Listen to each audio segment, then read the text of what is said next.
पत्रकारिता को लोकतंत्र का चौथा स्तंभ कहा जाता है, क्योंकि हम घटना स्थल से खबरों को जनता तक पहुंचाने का प्रयास करते हैं और हम सरकार की योजनाओं को जनता तक पहुंचाने के लिए भी प्रयास करते हैं और एक सेतु का काम करते हैं। लेकिन ऐसे में मध्य प्रदेश के भिंड से एक ऐसी खबर आई जो शायद आपको सोचने पर मजबूर कर दे कि अगर पत्रकारों के साथ पुलिस का इस प्रकार का व्यवहार होगा तो न्याय मांगने पत्रकार कहां जाएगा। दरअसल मैं आज एक न्यूज देख रही थी जो कि एमपी ब्रेकिंग न्यूज की है और वरिष्ठ पत्रकार वीरेंद्र शर्मा दो लोगों से बातचीत कर रहे थे। ये दो लोग कोई और नहीं, वरिष्ठ पत्रकार हैं। उनमें से एक है शशिकांत जाधव जी और उनके साथ एक और पत्रकार है। वो ये कहते हैं कि उन्होंने कुछ ऐसी न्यूज लगाई जिससे भिंड के आईपीएस अधिकारी असित यादव जी को बड़ा गुस्सा आ गया साहब, और उसके बाद उन्होंने जिस प्रकार से पत्रकारों को अपने ऑफिस में बुलवाकर पिटवाया वो वाकई निंदनीय है। आगे क्या हुआ आप खुद देखिए। मेरा परिवार, मेरे बच्चे दोनों बाहर हैं, उनको भेज दिया है। मेरी पत्नी अपने मायके में है और माँ बाप है वो वहाँ छोटे भाई के पास है। मेरा पूरा परिवार नहीं, मेरी दुकान तक बंद है। क्योंकि पुलिस अधीक्षक ने जो अपने ऑफिस में चाय के नाम पे बुलाया, चाय के नाम पे बुला के वहाँ पत्रकारों के साथ जो पिटाई की चप्पलों से पीटा गया। मेरी 55 साल की उम्र, मेरे साथ बदतमीजी की, मेरे साथ भी यह घटना की गई। तो इस घटना के बाद हम लोग इतना तो डर हमें कभी चैम्बर में डाकैतों से नहीं लगा जितना पुलिस से लगा। जिस पुलिस को लोग रक्षक कहते हैं, जब पत्रकार ही सुरक्षित नहीं है, अपन कहते हैं कि पत्रकार चौथा स्तंभ है, तो आम आदमी की क्या हालत होगी। क्योंकि पुलिस से बार बार घर पे जाती है, पुलिस बार बार बच्चों को तलाशती है। हम क्या करें? हम डर के मारे भोपाल भागे, बच्चों को बाहर भगा दिया। अब हम क्या करें? हम भागे नहीं तो क्या करें? पुलिस कुछ भी कर सकती है। शिकायत की किसी को भी? सबसे शिकायत की कोई भी मिला डीजी साहब के पास भी गए, वहाँ उनके ओएसडी कपूर साहब से बात हुई। उन्होंने कहा डीजी साहब से आपकी मुलाकात हो जाएगी। उनसे किसी से कोई बात नहीं हो पा रही। यहाँ तक कि सगर साहब को फोन किया, वो भी नहीं उठा रहे। जान को खतरा? जान को खतरा किससे? पुलिस से, भिंड पुलिस अधीक्षक से। कुछ भी करा सकते सर। आप तो अनुसूचित जाति के हैं और आपने बड़ा संगीन आरोप लगाया, चेहरे पे अभी भी सूजन के निशान है। जी सर, मैं सर रोज की तरह से एसपी ऑफिस में खड़ा हुआ था, तो उसी टाइम कोई सत्वीर थे, उन्होंने इशारा किया सर बुला रहे हैं। जैसे मैं अंदर गया, पूछा गया क्या नाम तुम्हारा? मैंने शशिकांत नाम है। पूरा नाम बताइए। मैंने सर शशिकांत वगैरह नहीं पूरा नाम बताइए। मैंने शशिकांत जाटव हूँ सर, तो खबरें लिखेगा पुलिस के खिलाफ। मैंने कहा सर मैंने क्या गलत लिखा? तो फिर वहाँ पे एक गिरीश शर्मा था, कोई ऐसा ही है, बारौली थाना प्रभारी, वो बोला कि सर नहीं जी सर कह के बोलता हूँ। सर और जी सर में कितना अंतर है ये बताइए। सर जी सर एक ही सम्मानपूर्वक ही शब्द है ना। तो उन्होंने सर काली चप्पल वहाँ पड़ी थी, इतना मारा, मेरे गाल दोनों सुझा दिए, सूजन ये अभी भी है पूरा, ये देख सकते नीला परिवार को सर मैंने ताला लगा के कहीं भेज दिया है, क्योंकि आज भी और कल भी पुलिस ढूंढ रही है वहाँ पे। और मेरे परिवार वाले कह रहे हैं, अभी फोन आया था सवेरे कि पुलिस ढूंढ रही है तुम्हारे, तो मैं कहीं भी मतलब तुम्हें भेज सकते हैं, मरवा सकते हैं और तुम पे झूठे केस लगाएंगे। और ऐसा सुनने में मिल रहा है कि एसपी साहब ने कोई आवेदन भी मेरे खिलाफ मंगाए हैं, मेरे ऊपर षड्यंत्र रचा जा रहा है। शर्मनाक कृत्य ये पुलिस का, और निश्चित रूप से उस सरकार के लिए और शर्मनाक जो कहती है कि अब डकैत तो खत्म कर दिए गए हैं। लेकिन क्या ये वर्दी का रूप एक डकैती का ही रूप नहीं है और जिसके कारण पलायन करना पड़ रहा है पत्रकारों को? और उससे भी ज्यादा शर्मनाक बात यह है कि आज विश्व प्रेस स्वतंत्रता दिवस है। उस दिन पत्रकार पलायन करके अपने शहर से दूर डले हुए हैं, सिर्फ इसलिए खामियाजा उन्हें सिर्फ इसलिए उठाना पड़ रहा है कि उन्होंने कुछ खबरें छापी जो पुलिस को रास नहीं आई। एमपी ब्रेकिंग न्यूज के लिए आप कुछ और बता रहे हैं? जी।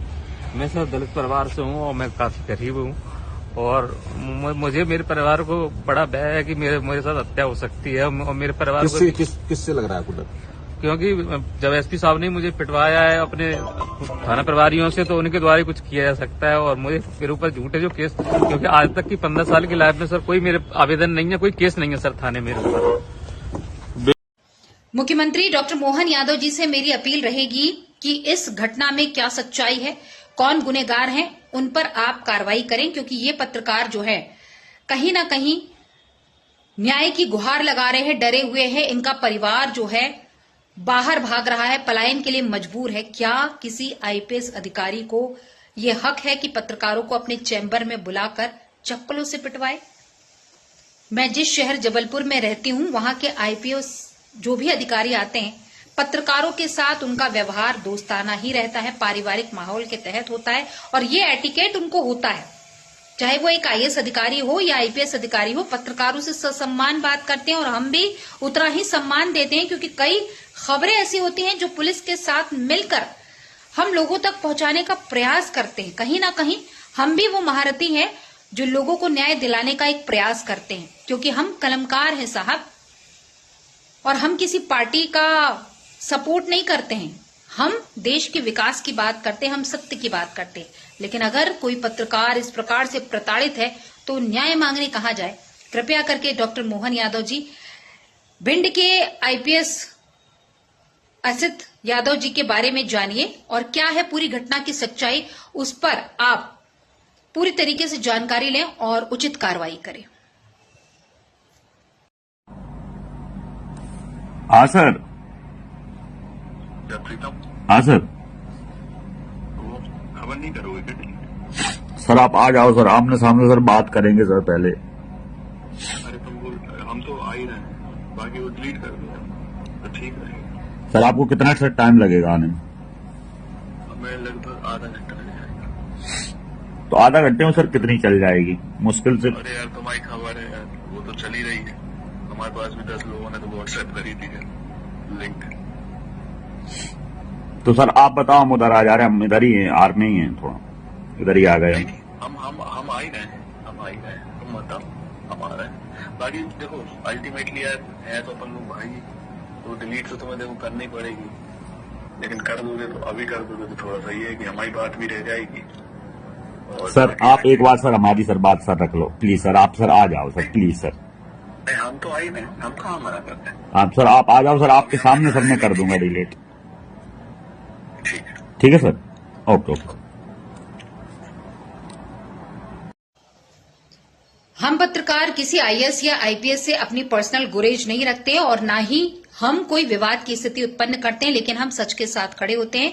लेकिन जिस प्रकार से मध्य प्रदेश में आए दिन पत्रकारों पर या तो हमला हो रहा है या उनके साथ बदसलूकी हो रही है या इस प्रकार से प्रताड़ित किया जा रहा है, उसके लिए मध्य प्रदेश के सीएम डॉक्टर मोहन यादव को संजीदगी से सोचना पड़ेगा। क्योंकि बहुत समय पहले हाईकोर्ट का ये बयान आया था कि भाई साहब पत्रकारों के साथ मिसबिहेव पुलिस को नहीं करना है। इन केस पत्रकारों के साथ मिसबिहेव, बदतमीजी, अभद्रता की जाती है तो 50,000 का जुर्माना और 3 साल की सजा भी मुकर्रर की गई थी। अब यह आने वाले समय में देखने को मिलेगा कि डॉक्टर मोहन यादव किस प्रकार से इस पर कार्रवाई करते हैं। लेकिन मैं यही कहूंगी कि पत्रकारों पर अन्याय हम पत्रकार नहीं सहेंगे। क्योंकि मैंने एक न्यूज देखी थी तो मैं आपसे बस यही निवेदन करूंगी कि इस न्यूज के तह तक जाइए और कड़ी कार्रवाई भी करिए ताकि पत्रकार का परिवार पलायन ना कर सके। बाकी तो जय सिया राम।